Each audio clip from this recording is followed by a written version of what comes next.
Cash for seat প্ৰসঙ্গে কংগ্ৰেসেৰ ক্ষুৰুদাৰ সমালোচনা কৰলেন প্ৰদেশ বিজেপিৰ সভাপতি দিলীপ শইকিয়া। হাইলাকান্দিৰ মাইনৰিটি যিখিনি আমাৰ সন্মানীয় ৰাইজ আছে, ভোটাৰ আছে, সকলোৱে এইবাৰ এটা সিদ্ধান্ত লওক। কংগ্ৰেছৰ যিটো বিভেদকামী নীতি, যি তুষ্টিকৰণৰ নীতি আৰু সকলো মগনীয়া মৰক কংগ্ৰেছৰ নেতা পাল নেতাৰ পেটকেইটা ভৰক। হাইলাকান্দিতে বিজেপির পালে হাওয়া তুলতে প্রদেশ সভাপতি দিলীপ শইকিয়া। বিজেপি প্রার্থীদের হয়ে হাইলাকান্দিতে বিশাল জনসভায় দলীয় কর্মীদের মনোবল চাঙ্গা করতে প্রদেশ সভাপতির সফর বিশেষ তাৎপর্যপূর্ণ।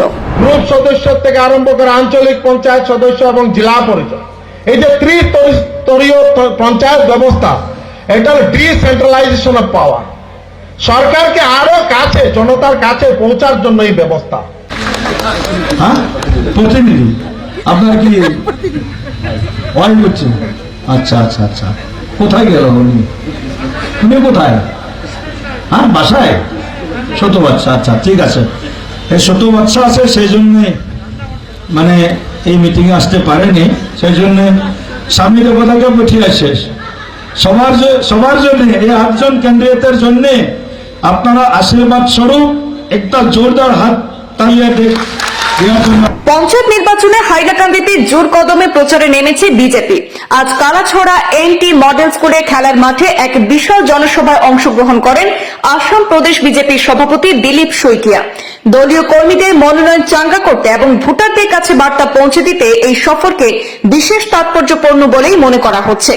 হাইলাকান্দিতে বিজেপির মনোনীত জেলা পরিষদ সদস্য প্রার্থী রয়েছেন 5 জন, মিত্র দল অগপর প্রার্থী রয়েছেন 3 জন এবং আঞ্চলিক পঞ্চায়েত সদস্য পদে প্রতিদ্বন্দ্বিতা করছেন 32 জন। জনসভা ছাড়াও দিলীপ শইকিয়া গুরুত্বপূর্ণ দলীয় বৈঠকে অংশগ্রহণ করেন এবং পঞ্চায়েত নির্বাচনে রণকৌশল চূড়ান্ত করতে বরাক সফরে বলে জানা গেছে। স্থানীয় নেতৃত্বকে আরো সক্রিয় করে তোলার পাশাপাশি নির্বাচনী ময়দানে বিজেপির প্রভাব বাড়াতে প্রদেশ বিজেপির সভাপতির এই সফর অত্যন্ত গুরুত্বপূর্ণ বলেই মনে করা হচ্ছে। অন্যদিকে আজকের সভায় কংগ্রেসের ক্যাশ ফর সিট অর্থাৎ টাকার বিনিময়ে টিকিট প্রদানের ব্যাপারে কংগ্রেসের ক্ষুরুদার সমালোচনা করেছেন প্রদেশ বিজেপির সভাপতি দিলীপ শইকিয়া। ভাৰতীয় জনতা পাৰ্টি NDA মিত্ৰজোঁটে আয়োজন কৰা বিজয় সংকল্প সমাৱেশত উপস্থিত থাকোঁ আৰু আমাৰ হাইলাকান্দি জিলাত 8খন জিলা পৰিষদৰ 5খনত ভাৰতীয় জনতা পাৰ্টি, 3খনত অসম গণ পৰিষদে প্ৰাৰ্থিত্ব দিছে। আমি NDA হিচাপে 8খন জিলা পৰিষদ আমাৰ দখললৈ বা ৰাইজৰ আশীৰ্বাদেৰে আমি জয়যুক্ত হোৱাৰ বাবে আমি চেষ্টা কৰিছোঁ আৰু আজি ৰাইজৰ যি ব্যাপক উৎসাহ দেখিছোঁ, ৰাইজৰ স্বতঃস্ফূৰ্ত যি সঁহাৰি আৰু সমৰ্থন দেখিছোঁ, তাৰ পৰা নিশ্চিত হৈছোঁ হাইলাকান্দিটো যি পৰিৱেশ, সেই পৰিৱেশ একেই ডিব্ৰুগড়তো, একেই নলবাৰীতো, একেই কাছাৰতো। গতিকে মোৰ বিশ্বাস, আমাৰ বিশ্বাস, হাইলাকান্দিবাসী গ্ৰামাঞ্চলৰ ৰাইজে উন্নয়নৰ স্বাৰ্থত, সুৰক্ষাৰ স্বাৰ্থত ভাৰতীয় জনতা পাৰ্টি NDA মিত্ৰজোঁটৰ প্ৰাৰ্থীসকলক তেওঁলোকৰ গণতান্ত্ৰিক অধিকাৰ, ভোটাধিকাৰ সাব্যস্ত কৰিব আমাৰ পক্ষত আৰু আমি হাইলাকান্দি জিলা পৰিষদো আমি আমাৰ দখলত আনিবৰ কাৰণে সক্ষম হ'ম। গাঁও অসমৰ ভোট এই পাৰ্চেণ্টেজ ভোট পাব আপোনালোকে আশা কৰে? গাঁও এইবিলাক কথাটো এতিয়াতো ক'ব পৰা বিষয় নহয়, কিন্তু যিটো মূলা বাঢ়ে তাৰ দুপাততে চিন, মৰ্ণিং চ'চ দি দিয়ে। পঞ্চায়ত নিৰ্বাচনৰ আৰম্ভণিতেই যিটো আমি আমাৰ সফলতা পাইছোঁ, সেই 37খন আসনত জিলা পৰিষদত আমি বিনা প্ৰতিদ্বন্দ্বিতাৰে জিকিছোঁ। প্ৰায় 300টা AP মেম্বাৰ, আঞ্চলিক পঞ্চায়তৰ মেম্বাৰ আমি বিনা প্ৰতিদ্বন্দ্বিতাৰে জিকিছোঁ। তাৰ লগে লগে হাজাৰ হাজাৰ GP মেম্বাৰ, যদিও পাৰ্টীৰ বেনাৰত হোৱা নাই, তেনেকুৱা হাজাৰ হাজাৰ মেম্বাৰ বিজেপিৰ কাৰ্যকৰ্তাই হওক, সমৰ্থক হওক, শুভাকাংক্ষী হওক, তেওঁলোক জিকিছে। গতিকে এটা অভূতপূৰ্ব মানে ফলাফল আমি পাম, যিটো অতীতত কেতিয়াও কাহানিও হোৱা নাছিল। তেনেকুৱা ফলাফল আমি পাম বুলি আশা কৰিছোঁ। হাইলাকান্দি 5খন জিলা পৰিষদ মেজৰিটি ভোটাৰ হিচাপে আছে, আপুনি কিভাৱে ৱাকফ বোৰ্ডৰ প্ৰভাৱটো কিমান কৰিব? চাওক, মাইনৰিটি মেজৰিটি এই কথাটো আমি বহুত বেছি গাঁৱৰ ৰাইজৰ স্বাৰ্থত ব্যৱহাৰ নকৰাই ভাল। এইবিলাক শব্দ কংগ্ৰেছৰ শব্দ, মাইনৰিটি মেজৰিটি।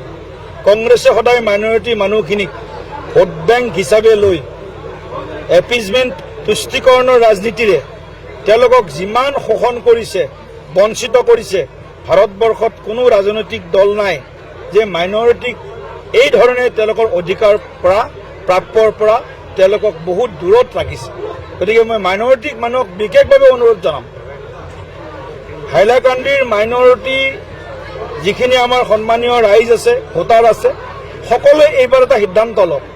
কংগ্ৰেছৰ যিটো বিভেদকামী নীতি, যি তুষ্টিকৰণৰ নীতি আৰু সকলো মগনীয়া মৰক কংগ্ৰেছৰ নেতা পাল নেতাৰ পেটকেইটা ভৰক, এই যিটো তেওঁলোকৰ 50-55 বছৰ চলি আছিল, তাৰ বিৰুদ্ধে সংখ্যালঘু জনগণে এইবাৰ একেবাৰে একত্ৰিত হৈ ওলাই আহি উন্নয়নৰ পক্ষত গাঁৱৰ ৰাইজৰ স্বাৰ্থত গ্ৰামাঞ্চলৰ উন্নয়নৰ বাবে তেওঁলোকে NDA সমৰ্থন কৰিব বুলি আমি আহ্বান জনাইছোঁ। सर महिला संगठित आसन है ना सर? जी सर महिला संगठित आसन है, लेकिन महिलाओं के फील्ड में नहीं दिखाई जा रहा है, जस्ट प्रतिनिधि दिखाई जा रहा है। इसके बारे में आप क्या कहेंगे? महिला तो बहुत है, आज सभा में 50% 60% महिला है आज यहाँ भी सभा में। लेकिन आप वीडियो दिखा दीजिए लोगों को। लेकिन 60% प्रार्थी जो है उसका पार्टी हमने देखिए, आप बीजेपी का प्रार्थी आप देखिए, हमने 325 जिला परिषद लड़ा है और उसमें 327 में 179 केवल जिला परिषद कैंडिडेट महिला का है। यही आप प्रमाण लगाइए।